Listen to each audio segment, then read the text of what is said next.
देख रहे India TV, आपके साथ मैं हूं मीनाक्षी जोशी। सुबह के 10 बज रहे हैं, वक्त हो गया है दमदार 10 का। 4 मई को बंगाल में काउंटिंग है और उससे पहले वहां पर जबरदस्त घमासान मचा हुआ है। एक तरफ बंगाल में जहां 15 बूथों पर रीपोलिंग हो रही है, तो वहीं दूसरी ओर टीएमसी की याचिका पर आज सुप्रीम कोर्ट में बड़ी सुनवाई होनी है। काउंटिंग से पहले ममता बनर्जी की पार्टी सुप्रीम कोर्ट क्यों पहुंच गई, टीएमसी की याचिका में क्या है, इसके बारे में बड़ी तफसील से आपको बताएंगे और उस पर चर्चा भी करेंगे। तो खास मेहमान हमारे साथ इस वक्त स्टूडियो में मौजूद हैं। हमारे साथ हर रोज की तरह जी द्विवेदी जी, बहुत स्वागत सर आपका। और आज हमारे साथ असम के साथ साथ बंगाल की नब्ज पर पकड़ रखने वाले सूर्य कमल दत्ता जी भी है। बहुत स्वागत सर आपका भी इंडिया टीवी स्टूडियो में। बड़ी खबर आपको बंगाल में रीपोलिंग को लेकर दे दें। पश्चिम बंगाल में 2 सीटों के 15 बूथों पर रीपोलिंग हो रही है। ये दोनों सीटें साउथ 24 परगना जिले की हैं। एक सीट डायमंड हार्बर है जहां 4 बूथ पर रीपोलिंग हो रही है। वहीं दूसरी सीट मगराहाट की है जहां 11 बूथों पर दोबारा वोटिंग कराई जा रही है। सभी 11 बूथों पर सुबह से ही वोटर्स की लंबी लंबी कतारें हैं। बड़ी संख्या में महिलाएं भी वोट डालने के लिए पहुंच रही हैं। आपको बता दें कि ईवीएम में छेड़छाड़ की शिकायत के बाद चुनाव आयोग ने 15 बूथों पर वोटिंग कराने का फैसला लिया है। तो 15 बूथों पर इस वक्त रीपोलिंग हो रही है और अभी तक जो तस्वीर सामने आ रही है वहां पर 15 से 16% तक लोगों का उत्साह, आप यूं कहें कि जो मतदान प्रतिशत है वो दिखाई दे रहा है। साउथ 24 परगना की 2 सीटों पर रीपोलिंग हो रही है और डायमंड हार्बर के 4 बूथों पर पुनर्मतदान की प्रक्रिया चल रही है। मगराहाट वेस्ट में 11 बूथ पर दोबारा वोटिंग हो रही है। अब ये क्यों हो रही है, इसके पीछे कारण आप समझें। कहीं पर ईवीएम से छेड़छाड़ की खबर थी, कहीं पर ईवीएम बंद हो गया, कहीं पे कुछ और तरीके की चुनौतियां सामने आ गई। एक रिपोर्ट आपको दिखा देते हैं, फिर करते हैं चर्चा। 142 नंबर मोगराहाट पश्चिम विधानसभा क्षेत्र के 230, 231 और 232 ये 3 बूथ पे रीपोलिंग दिया गया है और इस बूथ पे हम लोग इस वक्त है और यहाँ पर लंबी लंबी कतारें आज देखने को मिल रहा है रीपोलिंग के दिन भी। जैसे कि देखा जा रहा है महिला पुरुष अलग अलग लाइनों पे खड़े हुए हैं सुबह से और लंबी लंबी लाइनें भी यहाँ पर देखने को मिल रहा है। इस विधानसभा क्षेत्र में 11 बूथ ऐसे है जिसमें आरोप था कि कुछ न कुछ गड़बड़ी हो सकता है और जिस वजह से टोटल 11 बूथों में इस बार रीपोलिंग दिया गया है चुनाव आयोग के द्वारा। और हम लोग इस वक्त जिस जगह पे है इस जगह पे 3 बूथों पे रीपोलिंग चल रहा है। यहाँ पर काफी लंबी लंबी कतारें देखने को मिल रहा है। यहाँ पर काफी सारे लोग हैं, उनसे बात करेंगे और जानने की कोशिश करेंगे। दादा क्या नाम है? परितो श्रद्धा। क्या हुआ था पिछले दिन? वही वोट द्वितीय एजेंट को देयनी, अन्य दूसरा एजेंट नहीं देगा तो ये नहीं पुनराय वोट देगा, इसलिए फिर से वोट डालना है। क्या लगता है इस बार क्या होने जा रहा है? या आज भाग्यता होगी। हमें एग्जिट पोल भी निकल चुका है, इसके बाद क्या कहना चाहेंगे? क्या नाम है दादा? सुखदेव अधिकारी। क्या कहना चाहेंगे दूसरी बार रीपोलिंग? ये इलेक्शन कमीशन को ये बताओ कि हमारा रोज भरपाई कर दे। दोबारा डालने पड़ता है वोट, लाइन में खड़ा होना पड़ता है, ड्यूटी ऑफ करना पड़ता है, ठीक है। तो एक बार तो देना ही था हम लोगों को, दोबारा जो रोज कमाई करना पड़ा इसको भरपाई करना व्यवस्था कर दो। अच्छा, तो आप लोग का नुकसान हो गया? हाँ, नुकसान तो हो गया, हमारा क्या सबका नुकसान हो गया। तो यही कहना था। इस बार क्या होने जा रहा है बंगाल में, क्या होने जा रहा है आपका क्षेत्र में, क्या होने जा रहा है? देखो उसके बारे में हम लोगों का आइडिया नहीं है, वो तो राजनीति पॉलिटिशियन लोग बता सकते हैं, ठीक है। हम लोग खाली वोट डालते घर जाते, दोबारा लाइन में खड़ा होना पड़ता है। इसलिए बोल रहा हूँ कि रोज का भरपाई जिसके गलती हो, इलेक्शन कमीशन की या केंद्र सरकार की, राज्य सरकार की, हमारा नुकसान हम पब्लिक को हो रहा है। तो पिछले बार क्या था, कोई टेप उप लगा था क्या कुछ सिग्नल में? ऐसा कुछ नहीं था क्या? दूसरे पार्टी का कोई ये टीम नहीं था, इसलिए एजेंट नहीं था, वो मालूम नहीं, हम लोगों को इतना पता नहीं, ठीक है। क्या नाम है? शाहरुल शेख। तो क्या कहना चाहेंगे रीपोलिंग के लिए लाइन में? लाइन में এই কামে ছুটি করে বসে আছি, আমরা খেটে খাওয়া মানুষ, আমরা কি করে বারবার পেরেশানি হচ্ছে, এইভাবে কি করা যাবে? দিনমজুরি খাটি খায়, রোজ খাটি রোজ খায়, কিছু করার নেই। कमाते हो खाते हो। और क्या होने जा रहा है, क्या लगता है? क्या होने जा रहा है मेरे को क्या पता है, मेरे को मालूम नहीं है क्या हो। क्या नाम है दादा? विधान हलदर। दादा क्या कहना चाहोगे? कहना क्या चाहेंगे, जो कर रहा है सही मतदान के लिए कर रहा है। अगर कुछ प्रॉब्लम हुआ है वो वजह हम लोगों का पता नहीं है, मगर जिस वजह से कर रहा है अगर वो सही से निपटा जाए तो ठीक है। परेशानी तो सबका ही है, चाहे लड़का हो या लड़की, सबका परेशानी है। मगर जो चीज के लिए ये फिर से रिपोलिंग हो रहा है, अगर वही सही तरीके से निपट जाए तो सब ठीक है। क्या हुआ था पिछले दिन? पिछले दिन तो हम लोग जब वोट देने आए थे तब ऐसा कोई झमेला वगैरह कुछ नहीं हुआ था। आराम से आके लाइन पे खड़ा होके फिर से दे के चले गए थे। तो कल ही पता चला कि फिर से रिपोलिंग होने वाला है, तो इसलिए कोई बाहर जाने वाला था, दूसरे स्टेट पे काम करते हैं हम लोग सब, तो वो सब कैंसिल हो गया है। और क्या बोले, प्रॉब्लम सबका है, किसी न किसी वजह से अगर हो रहा है तो अगर सही तरीके से निपट जाए तो सही है। अच्छा, क्या लगता है इस बार बंगाल में क्या होने जा रहा है? आपका क्षेत्र में क्या होने जा रहा है? क्षेत्र में पहले से जो है या दूसरे बार कोई आने वाला है, जो भी हो, वो तो जो लोग है उसमें वही जानते हैं। हम लोग बाहर रहते हैं तो आए वोटिंग के लिए, पता नहीं चल रहा है। एग्जिट पोल तो देखे होंगे? नहीं, उस टाइम नहीं था। जस्ट आया, वोट दिया, अपने घर पे चले गए। यहाँ पर लोगों का जो कहना है कि उनका काफी नुकसान हो गया है, क्योंकि दो बार लाइन पे उनको लगना पड़ा रिपोलिंग के लिए। हालांकि उनका कहना है कुछ लोगों का कि पिछले दिन यानी कि 29 तारीख को कोई एक पार्टी का एजेंट नहीं था, जिस वजह से रिपोलिंग किया जा रहा है। ऐसे ही यहाँ का जो वोटर है, वो वोटर का कहना है। तो आपने मगराहाट के वोटर्स को सुन लिया और बड़े ही समझदार वोटर हैं। अपनी बात कह दी कि जो है वो भी ठीक है, लेकिन जो आने वाला है वो भी ठीक होगा। अब आप ये समझे कि जो है वही रिपीट होने वाला है या फिर कोई नया आने वाला है। एक बड़ी खबर आपको और दे दूं, बंगाल में 2 सीट के 15 बूथों पर वोटिंग जारी है और पहले 2 घंटे में बम्पर पोलिंग की खबर है। पहले 2 घंटे में 17% तक वोटिंग हो चुकी है। ये भी कमाल है। देखिए, ये पश्चिम बंगाल है और इसमें आपको पश्चिम बंगाल की जनता की भूरी प्रशंसा इसलिए करनी होगी कि एक बार पोलिंग हो जाने के बाद मतदाताओं का वैसे भी जोश ठंडा हो जाता है। अब वो उतनी बड़ी संख्या में नहीं निकलते हैं, लेकिन इसके बावजूद 17% तक वोटिंग करने का मतलब तो यही है। ओंकार मेरे सहयोगी जुड़े हुए हैं। 17% तक जो मत प्रतिशत आया है वो ये बता रहा है कि पश्चिम बंगाल की जनता वाकई बड़ी जोशीली है और बहुत जागरूक है। जी देखिए, दूसरी बार मतदान के लाइन पे जब लोग खड़े हुए हैं, वो अपने खुलकर मतदान कर रहे हैं। जैसे कि पिछले दिन यानी कि 29 तारीख को जैसे देखा गया था कि खुलकर लोग वोटिंग किए थे और वोटिंग परसेंटेज जो था वो काफी हाई था, बम्पर वोटिंग किया थे। और आज फिर सुबह से जैसे कि देखा जा रहा है, लंबी लंबी कतारें यहाँ पर देखने को मिल रहे हैं। हम लोग इस वक्त है मोगराहाट पश्चिम विधानसभा क्षेत्र के 231 नंबर बूथ पर, जहाँ पर रिपोलिंग चल रहा है। लोगों से बात करेंगे। क्या नाम है आपका?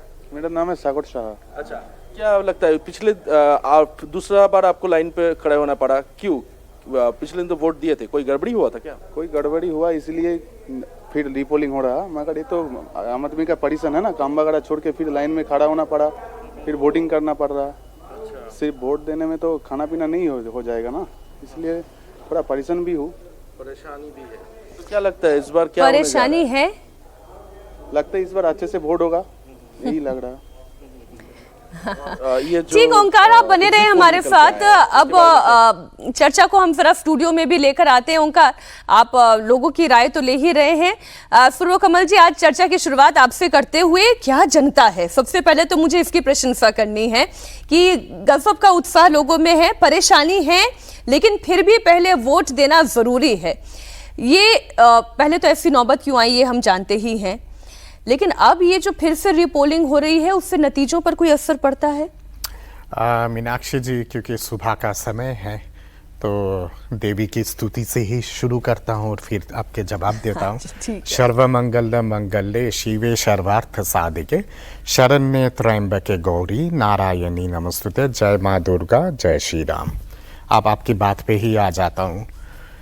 ये जो दोबारा जो मतदान हो रहा है वो इसलिए हो रहा है क्योंकि धांधली हुई है पिछले बार के चुनाव में, और जिस हिसाब से ईवीएम वगैरह को जैम किया गया और जहाँ जहाँ मारपीट हुई, हर तरह से बूथ कैप्चरिंग की कोशिश की गई है, ईवीएम को लूटने की कोशिश की गई है, उसके चलते चुनाव आयोग ने दोबारा चुनाव का वो किया है, रिपोलिंग का घोषणा किया है।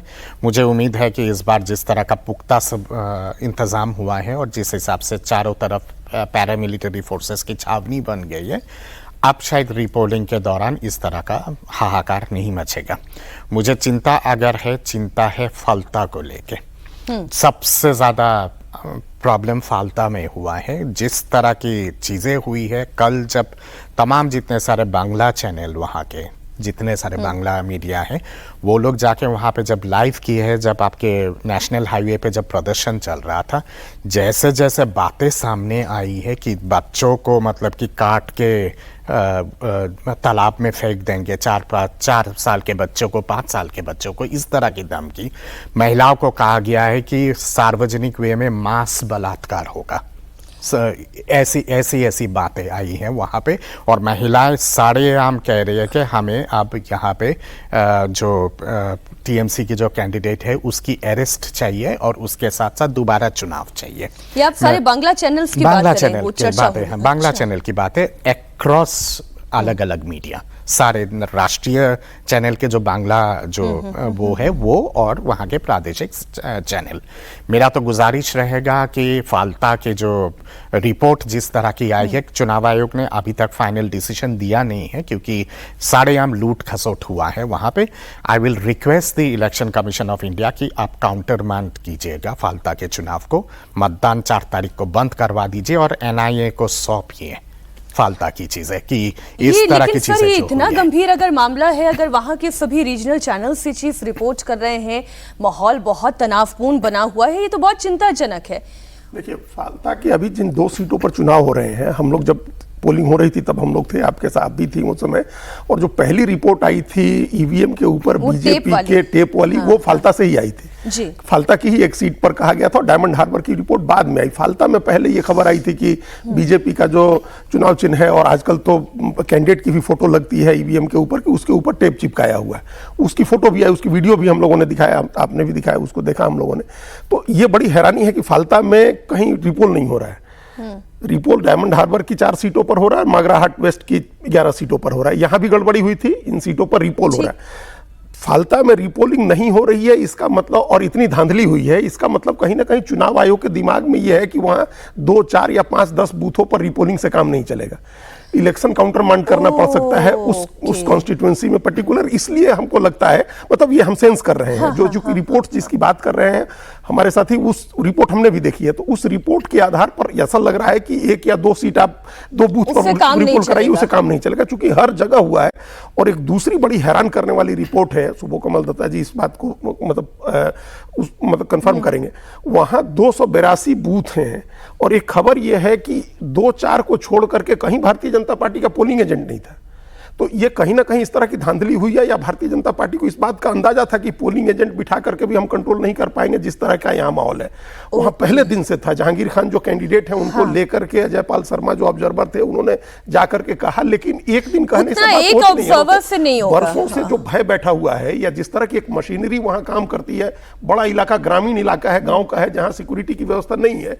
तो अगर ऐसी स्थिति थी वहां कि बीजेपी भी लड़ने में हिचक रही थी सेंट्रल फोर्सेज की तैनाती के बाद, उसके बावजूद इतना तनाव दबाव रहा वहां, इतना सोर्स जैमिंग हुई है, बूथ जैमिंग हुई है, वोट नहीं डालने दिया गया है, तो 2-4 सीटों पर मतदान से काम, पुनर्मतदान से काम नहीं चलेगा। ये कहीं ना कहीं चुनाव आयोग के संज्ञान में है। उसके बारे में क्या डिसीजन चुनाव आयोग करता है वो अभी आजकल में पता चल जाएगा। अगर वहां के वोटों की गिनती नहीं होती है, रोक दी जाती है, या कोई डिसीजन होता है, तो वो हमको लगता है ये जो सर आप दोनों जो मेहमान हमें ये बात कह रहे हैं, उससे तो एक चीज मैं सेंस कर पा रही हूँ कि ये जो 4 दिन का वक्त रखा गया काउंटिंग को लेकर, शायद इन्हीं सारी चीजों को ध्यान में रखते हुए रखा गया होगा, क्योंकि जिस तरीके से रीपोलिंग की परिस्थिति आई और फाल्ता का मामला, इस पर ओंकार आप ये बताएं वहां से ग्राउंड से क्या रिपोर्ट है फाल्ता को लेकर?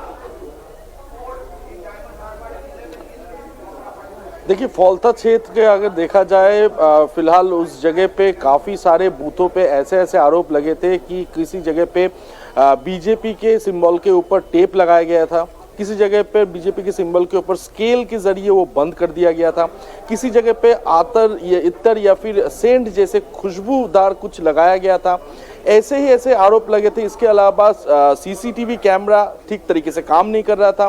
तो ऐसे काफी सारे आरोप लगे थे जिसके ऊपर स्क्रूटनी इस वक्त चुनाव आयोग के जरिए किया जा रहा है।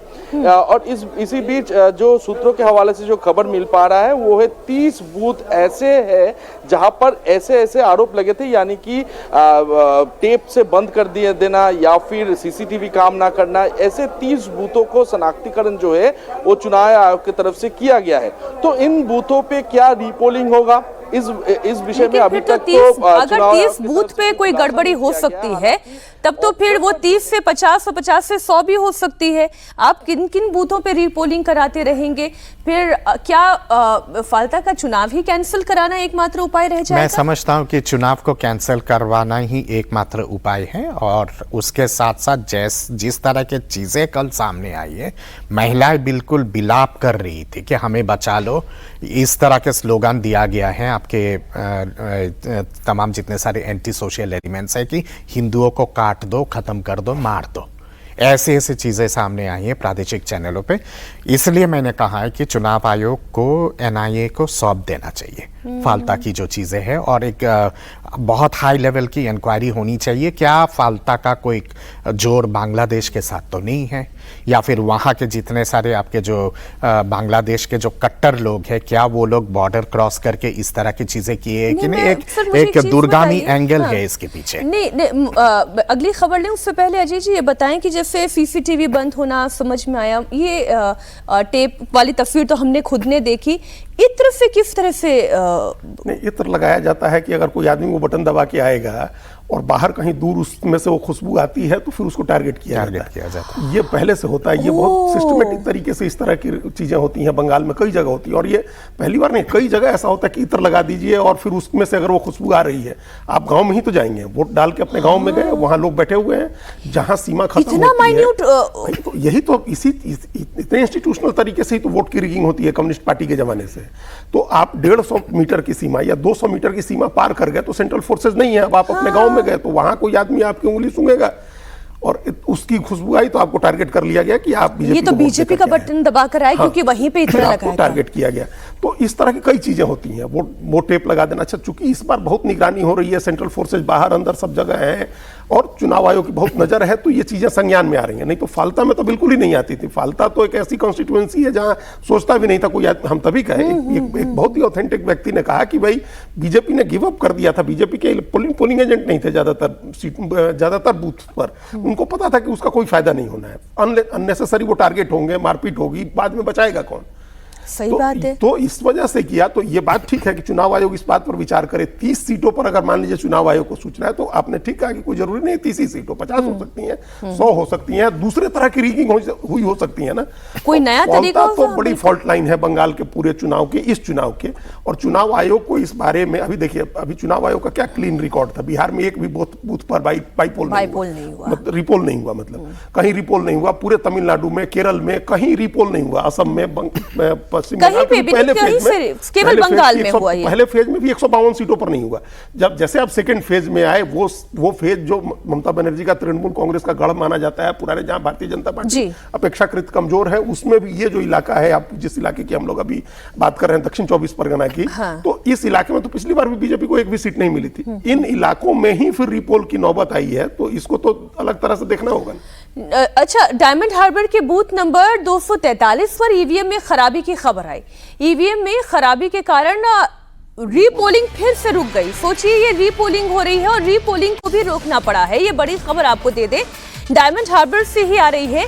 ईवीएम में खराबी की वजह से बूथ नंबर 243 पर रीपोलिंग की प्रक्रिया रुक गई है। तो अब देखिए, टेक्निकल इश्यूज तो कभी भी पैदा हो सकते हैं। ओंकार, इससे जुड़ी हुई कुछ और जानकारी यदि आपके पास है तो दर्शकों तक पहुंचाएं। रीपोलिंग का भी एक बार फिर से रुक जाना है, ऐसे जो मतदाता है उनका भी उत्साह कम होता है। एक तो वैसे भी रीपोलिंग में है, मतदाता कतार में खड़ा हुआ है।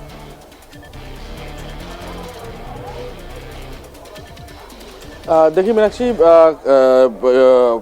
ये जो आरोप ये जो हुआ है, अभी हुआ है डायमंड हार्बर क्षेत्र के 243 नंबर जो क्षेत्र बूथ है, इस बूथ पे देखा गया है कि ईवीएम के खराबी के वजह से इस वक्त पोलिंग रुकी हुई है और पोलिंग रुकने के वजह से लोग काफ़ी ज़्यादा परेशान और नाराज़ भी है, क्योंकि वो पहले तो 29 तारीख को चुनाव में भाग ले चुके हैं, उसके बाद आज फिर से उनको कतार पे लगना पड़ रहा है और उसके बाद जैसे कि देखा गया है कि कोई अगर ईवीएम खराबी निकले तो कहीं ना कहीं जो जनता खुलकर इस बार वोटिंग में आई है तो उनका भी काफ़ी ज़्यादा परेशानियों का सामना करना पड़ रहा है। जैसे कि लोगों का कहना है, इस समय हम लोग जिस बूथ पर सामने हैं उनका भी कई सारे लोगों का कहना है कि काम का छोड़कर उन्हें वोटिंग डालने के लिए आना पड़ा, तो एक दिन का जो पैसा है वो पैसा भी उनको नहीं मिलेगा। तो ये जो एक बड़ा समस्या है, उसी बीच जब एक ईवीएम के खराबी का खबर आता है तो काफी ज्यादा समस्या होता है जो वोटर है वोटर में, क्योंकि उनका जो उत्साह है, उत्साह में कोई कमी नहीं है, क्योंकि 29 तारीख वो तो मैं देख पा रही हूँ। आप सुबह से जो रिपोर्ट्स दिखा रहे हैं या जो हमारे सहयोगी भी बाकी जो पश्चिम बंगाल में अभी भी मौजूद हैं, हर जगह क्या होता है कि पोलिंग खत्म हुई और रिपोर्टर्स वापस अपने हेड ऑफिस पहुंच जाते हैं, लेकिन क्योंकि यहां पर रीपोलिंग की नौबत आ गई है और फिर 4 मई को नतीजे हैं, तो अभी भी हमारे सभी सहयोगी जो हैं वो पश्चिम बंगाल में इन सब पोलिंग बूथ्स पर मौजूद हैं। एक बड़ी खबर आपको और दे दे, पश्चिम बंगाल में काउंटिंग को लेकर आज सुप्रीम कोर्ट में अहम सुनवाई होनी है। काउंटिंग में केंद्रीय कर्मचारियों की तैनाती के मामले की आज सुप्रीम कोर्ट सुनवाई करने जा रहा है। टीएमसी ने चुनाव आयोग के उस फैसले को चुनौती दी है जिसमें काउंटिंग के दौरान हर टेबल पर एक केंद्रीय कर्मचारी की नियुक्ति का आदेश दिया गया है। टीएमसी ने इस मामले में पहले हाईकोर्ट में याचिका दाखिल की थी जो खारिज कर दी गई। तो टीएमसी ने अपनी याचिका में कहा है कि एडिशनल चीफ इलेक्टोरल ऑफिसर का ये आदेश बहुत मनमाना है और निष्पक्षता के खिलाफ है। बात हो रही है पश्चिम बंगाल की। पश्चिम बंगाल में काउंटिंग को लेकर आज सुप्रीम कोर्ट में सुनवाई होगी। काउंटिंग में केंद्रीय कर्मचारियों की तैनाती के मामले में सुप्रीम कोर्ट में आज सुनवाई होनी है। टीएमसी ने चुनाव आयोग के उस फैसले को चुनौती दी है जिसमें काउंटिंग के दौरान हर टेबल पर एक केंद्रीय कर्मचारी की नियुक्ति का आदेश दिया है। टीएमसी ने इस मामले में पहले हाईकोर्ट में याचिका दाखिल की थी जो खारिज कर दी गई है। टीएमसी ने अपनी याचिका में कहा है कि एडिशनल चीफ इलेक्टोरल ऑफिसर का यह आदेश मनमाना और निष्पक्षता के खिलाफ है। सुप्रीम कोर्ट ने टीएमसी की याचिका पर सुनवाई के लिए स्पेशल बेंच बनाई है जो आज इस मामले पर सुनवाई करेगी। पहले तो हमें यह समझना होगा कि टेबल की व्यवस्था होती क्या है जब काउंटिंग होती है। तो अजीत जी पहले तो ये व्यवस्था समझाएं। नहीं, अब तो टेबल्स की संख्या काफी कम हो गई है। पहले का बहुत टेबल्स लगती थी, एक राउंड की गिनती होती है, 14 टेबल 15 टेबल या उससे ज्यादा टेबल्स लगते थे। उसमें बैलेट बॉक्स एक एक बूथ के खोले जाते बक्से होते थे, फिर बैलेट मिलाया जाता था, फिर उनको अलग चांटा जाता था, उनकी काउंटिंग होती थी। अब तो ईवीएम ने बहुत आसान कर दिया चीजों को, बहुत बटन दबाओ तुरंत काउंटिंग हो जाती है। खोलने के समय जो सील की लगाया गया होता है, हर पार्टी के मत का जो पोलिंग एजेंट होता है वो अपना चेक करता है, उसको मिलाया जाता है। जो नंबर्स इनको एक सीट जो फॉर्म भर के मिला होता है उसको मिलाते हैं लोग कि इतने वोट पड़े थे, उसकी हो जाती है कि इतने वोट पड़े थे, सील खुलती है, एक बटन दबाइए, वो नंबर्स आ जाते हैं। तो अब तो टेबल्स की संख्या काफी कम हो गई है। पहले ज्यादा टेबल्स होती थी, उतनी टेबल्स होती तो इतने ज्यादा केंद्रीय कर्मचारी बंगाल में मिलने मुश्किल हो जाते, क्योंकि आप 294 सीटें हैं और हर सीट के लिए हर बूथ के हर काउंटिंग सेंटर में अगर 14 15 टेबल लगी हुई है तो हजार की संख्या ज्यादा केंद्रीय कर्मचारी होते। अब वो संख्या कम होगी, केंद्रीय कर्मचारी भी रखे जा रहे हैं और जो पीएसयू हैं, भारत सरकार के जो पब्लिक सेक्टर अंडरटेकिंग्स हैं, उनके भी लोगों को निकाला जाएगा, मतलब स्पेयर किया जाएगा। ये इसीलिए ना कि निष्पक्ष रूप से काउंटिंग की प्रक्रिया हो जाए। हाँ, वहाँ जो इलेक्टोरल ऑफिस जो अपना जो डीएम होते हैं, एसपी होते हैं, एसडीओ होते हैं, वो सब अपने जो रिटर्निंग ऑफिसर वहाँ का होता है वो उसकी निगरानी कर रहा होता है। मैं ममता बनर्जी की याचिका में जो दलीलें हैं वो बता देती हूँ सर। ममता बनर्जी की याचिका में दलील ये है कि केवल केंद्रीय कर्मचारियों को काउंटिंग में लगाना निष्पक्षता के खिलाफ है, पहली बात। फिर वो दूसरी बात कह रही है कि केंद्रीय कर्मचारी केंद्र सरकार से प्रभावित हो सकते हैं। काउंटिंग टेबल्स पर केवल केंद्रीय कर्मचारियों की अनिवार्य नियुक्ति से राज्य कर्मियों का प्रतिनिधित्व खत्म हो जाएगा। ममता बनर्जी का तर्क यह है कि चुनाव आयोग का फैसला चुनावी समानता का सिद्धांत बाधित करता है। अतिरिक्त मुख्य निर्वाचन अधिकारी के पास नीतिगत बदलाव करने का संवैधानिक अधिकार नहीं है, इसलिए वो ये नहीं कर सकते। और ये बदलाव केवल बंगाल में ही क्यों किया जा रहा है, बाकी चुनावी राज्यों में क्यों नहीं किया जा रहा है? तो ये जो अब ममता बनर्जी कह रही हैं, उन दलीलों में कितना दम है? देखिए, टीएमसी का जो याचिका है वो कलकत्ता हाईकोर्ट पे भी टीएमसी ने यही याचिका डाला था और कलकत्ता हाईकोर्ट के जो न्यायाधीश है उन्होंने मना कर दिया और सुनने से मना कर दिया और कहा कि केंद्रीय जो चीफ इलेक्शन कमीशन है, जो केंद्रीय चीफ इलेक्शन कमीशन है, उनके अधिकार क्षेत्र में है कि वो किसको नियुक्त करे, चाहे वो केंद्रीय सरकार के एम्प्लॉयज़ को या फिर प्रदेश की सरकार के एम्प्लॉयज़ को। और पीपल्स रिप्रेजेंटेशन एक्ट जो है भारत के संविधान के हिसाब से, वहाँ पे भी ये अधिकार दिया हुआ है चुनाव आयोग को। और चुनाव आयोग के तमाम जितने सारे कानून के जो अलग अलग जो धाराएं हैं, उसके माध्यम से भी चुनाव आयोग स्वतंत्र होते हैं कि किस प्रक्रिया को लेके करे चीज़ें। तो उसी को दलील देते हुए कलकत्ता हाईकोर्ट ने मना कर दिया याचिका को सुनने से। मैं समझता हूँ कि जो कल्याण बनर्जी जी गए थे याचिका लेके कलकत्ता हाईकोर्ट पे, तो वही याचिका लेके टीएमसी आज एक मतलब आपातकालीन सुनवाई के लिए बोले हैं कि सुओ मोटो कॉग्निजेंस लेके। तो माननीय सुप्रीम कोर्ट ने उसको संज्ञान लिया है और चीफ जस्टिस ऑफ इंडिया ने उन्होंने 2 जज की नियुक्ति की है सुनवाई के लिए। पर मुझे लगता है मीनाक्षी जी, जो अधिकार दिया हुआ है पीपल्स रिप्रेजेंटेशन एक्ट के माध्यम से या फिर चुनाव आयोग के तमाम जितने सारे कानून के जो प्रावधान है, शायद सुप्रीम कोर्ट उस प्रावधान को ध्यान में रखते हुए इस पे मुझे नहीं लगता है कि इस चीज़ पे आप हाथ डालेगी। और अगर टीएमसी की जो दलीलें है उस पे भी अगर देखा जाए तो कुछ जगहों पे वो भी अपने आर्ग्यूमेंट पे सटीक बोल रहे हैं, पर क्योंकि आपके प्रक्रिया और कानून इस तरह का है तो उसके हिसाब से अगर देखा जाए तो मुझे नहीं लगता है कि चुनाव आयोग आपका क्या टेक है सर इस पे? नहीं, ये देखिए अभी बहुत सारी चीजें उत्तर बंगाल को लेकर के अनप्रेसिडेंटेड हुई हैं। ऐसा कभी नहीं होता था या दूसरे किसी राज्य में नहीं हुआ। इसका ये मतलब नहीं है कि बंगाल में नहीं हो सकता है। जैसे कितना अनप्रेसिडेंटेड था कि सुप्रीम कोर्ट ने 705 न्यायिक अधिकारी नियुक्त किए, वो जो लॉजिकल डिस्क्रिपेंसीज में जो नाम कटे थे उनकी सुनवाई करने के लिए। आज तक नहीं हुआ था हिंदुस्तान में। आज तक जजेस को कमरे में बंद करके बंधक भी नहीं बनाया गया था। वो तो बंगाल में हुआ, मालदा में हम लोगों ने देखा। लेकिन जुडिशियल ऑफिशियल्स जो हैं वो एडमिनिस्ट्रेटिव काम करें, ये कभी नहीं हुआ था। तो न्यायिक अधिकारी नियुक्त किए गए जिन्होंने लॉजिकल डिस्क्रिपेंसीज के सुने। उसके बाद भी हाईकोर्ट के जजेज, रिटायर्ड जजेज अपॉइंट किए गए, जो ट्रिब्यूनल बना जो अभी भी सुनवाई कर रहा है उन मामलों की, ये भी अनप्रेसिडेंटेड था। तो कई अनप्रेसिडेंटेड काम हुए हैं जो पहले नहीं हुआ। और जिस बात का जिक्र कर रहे हैं रिप्रेजेंटेशन ऑफ पीपल्स एक्ट 1951 जो है, उस एक्ट में चुनाव आयोग की जिम्मेदारी है स्वतंत्र और निष्पक्ष चुनाव कराने की। तो उसके लिए चुनाव आयोग क्या बंदोबस्त करता है, इसके आप हाथ नहीं बांध सकते हैं चुनाव आयोग को। चुनाव आयोग ने यह तय किया कि 2.5 लाख केंद्रीय बलों की तैनाती होगी, तो कोई नहीं रोक सकता था कि केंद्रीय बलों की तैनाती हो।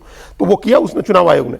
इतने चरणों में चुनाव होगा, ज्यादा में होगा, कम होगा, आप चुनाव आयोग को नहीं रोक सकते हैं। तो वो चुनाव आयोग ने किया। तो ये चीज भी चुनाव आयोग को ही तय करना है। और ऐसा नहीं है कि वहां स्टेट का कर्मचारी, राज्य का कर्मचारी नहीं रहेगा।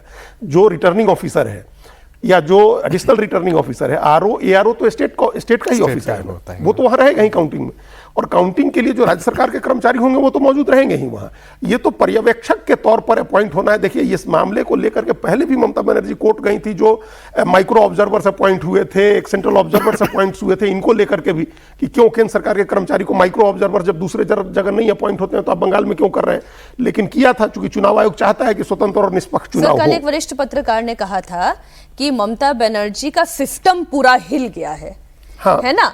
तो वो क्योंकि वो सिस्टम उनके हाथ में नहीं है, वो उसको मैनेज नहीं कर पा रही है, या वो कैसे मैनेज हो रहा है वो उसे देख नहीं पा रही है, असिस्ट नहीं कर पा रही है, इसलिए ये उनकी बेचैनी जो उनको सुप्रीम कोर्ट, हाई कोर्ट सब जगह दौड़ा रही है। ऐसा तो होगा नहीं कि केंद्रीय कर्मचारी अगर पर्यवेक्षक के तौर पर बैठा हुआ है, वहां स्टेट के भी कर्मचारी हैं जो गिनती का काम करेंगे, और आपका काउंटिंग एजेंट बैठा हुआ है, दूसरी पार्टियों के काउंटिंग एजेंट बैठा हुआ है, तो ऐसा तो नहीं होगा ना कि केंद्रीय कर्मचारी ईवीएम में दूसरा आ रही है आपके पक्ष में तो उसको बदलवा देगा। ऐसा तो होगा नहीं। तो हर पार्टी का बैठा होगा ना, कांग्रेस का भी होगा, तृणमूल कांग्रेस का भी होगा, लेफ्ट का भी होगा, काउंटिंग एजेंट सब होंगे।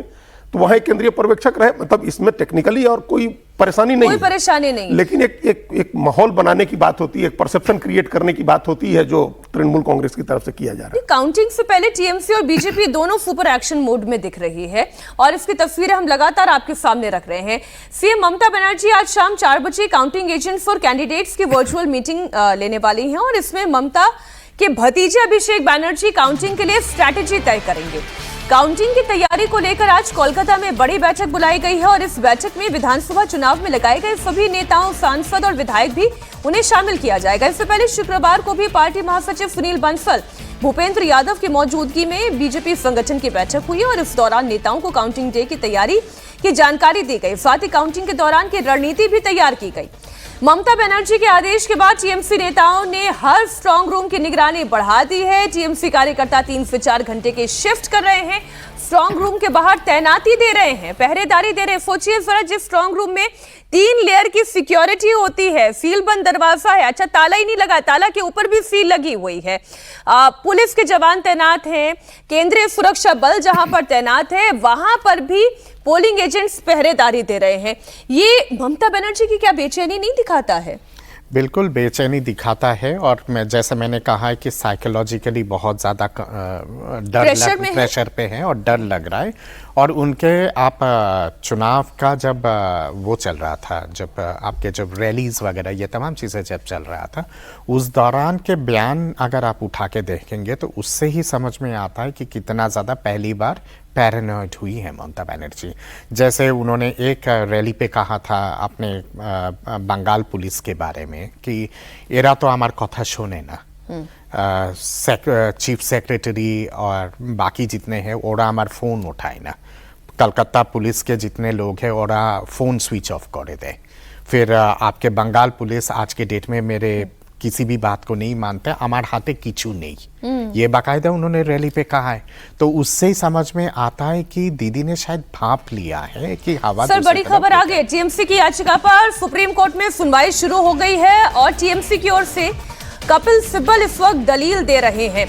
तो कोर्ट पर भी हमारी नजर बनी हुई है। तो टीएमसी की ओर से वरिष्ठ वकील हैं कपिल सिब्बल, वो दलील दे रहे हैं और टीएमसी की याचिका इस बुनियाद पर टिकी हुई है, वो ये कह रहे हैं कि केंद्रीय ऑब्जर्वर को क्यों नियुक्त किया जा रहा है, मतलब केंद्रीय कर्मचारियों को क्यों उस टेबल पे आप खड़ा कर रहे हैं, तैनात कर रहे हैं जहां पर काउंटिंग की प्रक्रिया चल रही है।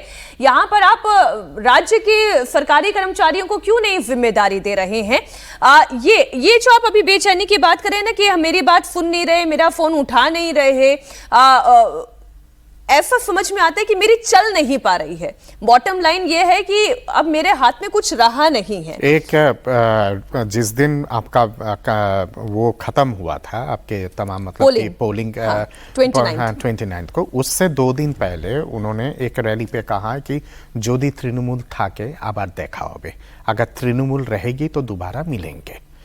ये अपने आप में बहुत कुछ कह देता है। और मैं तो दीदी को वैसा दीदी जानता हूँ जो हमेशा एजेंडा सेट किए, हमेशा फ्रंट पे रही है। फ्रंट मतलब कि वो फ्रंट से बैटिंग करने उनका प्रक्रिया रहा है। एजेंडा वो सेट करती थी, नैरेटिव वो सेट करते थे, बाकी विपक्षी दल जो है कभी नहीं खेली है। विपक्ष उनके एजेंडा को काउंटर करते थे।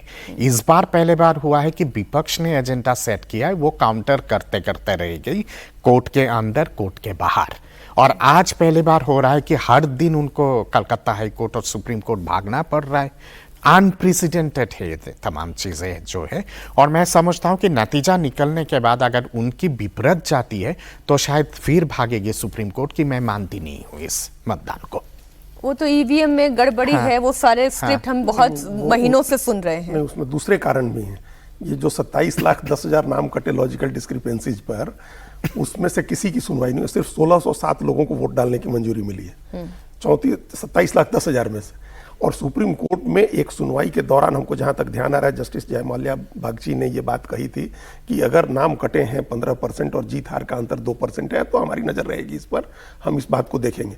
तो बहुत सारा रिजल्ट जो है इससे चैलेंज किया जा सकता है। बिल्कुल, बहुत सारा रिजल्ट चैलेंज होगा कोर्ट में कि हमारी कॉन्स्टिट्यूएंसी में 10,000 नाम कटे और हम 3,000 वोट से हारे। वो 10,000 नाम जो कटे वो हमारे थे, या किसी की, कोई भी कर सकता है, किसी के भी हो सकते हैं। जो हारेगा सो करेगा। ये चूंकि एक रास्ता खुल गया है और ये लॉजिकल डिस्क्रिपेंसीज वाला मामला पहले का ही नहीं था। जो एब्सेंट है, वोटर शिफ्टेड हैं, डेड है, डुप्लीकेट है, उनको छोड़ दीजिए। लेकिन सर एसआईआर की प्रक्रिया तो पहले भी हुई है, लेकिन उसमें ये वाला ऑप्शन कभी लॉजिकल डिस्क्रिपेंसीज नहीं था, पहले नहीं था। एब्सेंट, शिफ्टेड, डेड और डुप्लीकेट था, एसडीडी, ये वाला नहीं था, ये ऐड हुआ है और इसमें से लोगों को मंजूरी मिल भी रही है। हम सिंपल एक बात आप देखिए कि अगर 657 लोगों की सुनवाई करके 139 की मंजूरी दी, मतलब 20% को मंजूर कर लिया आपने, तो 27 लाख का 20% अगर आप देखिएगा तो वो 5 लाख से ज्यादा होता है, 5,40,000 होता है। तो ये तो बड़ा वोट हो गया ना, 5,40,000 जो जेन्युइन हो सकता है वो 27 लाख। मतलब आप ये कह रहे हैं कि अगर नतीजा टीएमसी के विपक्ष में आया तो फिर एक कोर्ट का चक्कर है? नहीं, कई जगह ऐसा भी होगा कि बीजेपी का जो हारा है वो भी कोर्ट जाएगा। अच्छा। कि जो वोट कटा है वो हमारा था, वो वोट हमारा था। मैं समझता हूं कि नतीजा निकलने के बाद आशोल खेला शुरू होगा बंगाल में, और ये संवैधानिक वे में, लीगल वे में खेला की बारी रहेगी। तो नतीजा के बाद समाप्त नहीं होगा, ये लंबा खींचेगा पूरा मामला। मैं तो सर अब क्योंकि कोर्ट में सुनवाई चल रही है और इस वक्त दलील कपिल सिब्बल रख रहे हैं, तो टीएमसी के पक्ष में दलील रखते हुए कपिल सिब्बल ने कहा कि इलेक्शन कमीशन एक तरफा फैसले नहीं ले सकता है। कपिल सिब्बल ये कह रहे हैं कि एक तरफा फैसले इलेक्शन कमीशन कैसे ले सकता है। तो पहली दलील तो यही है कि एक तरफा फैसला क्या होता है। अब देखिए, जो कोर्ट में चल रहा है वो अलग है, हमारा एनालिसिस अलग है। ये बताएं कि ये जो कह रहे हैं कि एक तरफा दलील, इसमें इलेक्शन कमीशन ने कौन सा एक तरफा काम किया? तो भाई जब जिम्मेदारी चुनाव आयोग की है, सारी जिम्मेदारी इस समय, सारा प्रशासनिक अधिकार भी किसी राज्य में जहां चुनाव होता है चुनाव आयोग के हाथ में ही आ जाता है। चुनाव आयोग को ही स्वतंत्र और निष्पक्ष चुनाव करना है, तो डिसीजन तो चुनाव आयोग को ही करना है। जिस समय पार्टियों की राय लेने की जरूरत होती है चुनाव के पहले, तारीखों की घोषणा के पहले, उस समय चुनाव आयोग सबसे कंसल्ट करता है। वो कंसल्ट करके चुनाव की तारीखें घोषित होगी, उसके बाद चुनाव आयोग की जिम्मेदारी है कि वो स्वतंत्र और निष्पक्ष चुनाव कराए।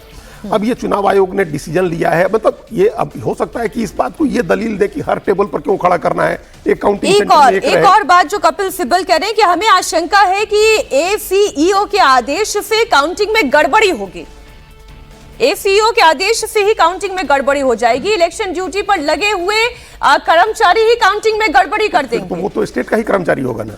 और जो सीईओ है, मान लीजिए जो सीईओ है बंगाल के मनोज अग्रवाल हैं, चीफ इलेक्टोरल ऑफिसर, या जो उनके असिस्टेंट लोग हैं, वो अगर मान लीजिए निर्देश देते हैं तो स्टेट गवर्नमेंट का ही कर्मचारी काउंटिंग करेगा। और दूसरी बात यहाँ पे ये है कि अगर कपिल सिब्बल साहब अगर ऐसे दलीलें दे रहे, तो मैं तो सवाल उनसे पूछूंगा कि टीएमसी के जो एजेंट होंगे, जो अंदर होंगे, क्या वो उस दिन धृतराष्ट्र और गंधारी होके बैठे रहेंगे? कांग्रेस का भी होगा, लेफ्ट का भी होगा, सब क्या होंगे धृतराष्ट्र और गंधारी बन के। अच्छा सुनिए, आगे वो क्या कह रहे हैं कि काउंटिंग सुपरवाइजर के तौर पर राज्य कर्मचारियों की नियुक्ति क्यों नहीं की जा रही है।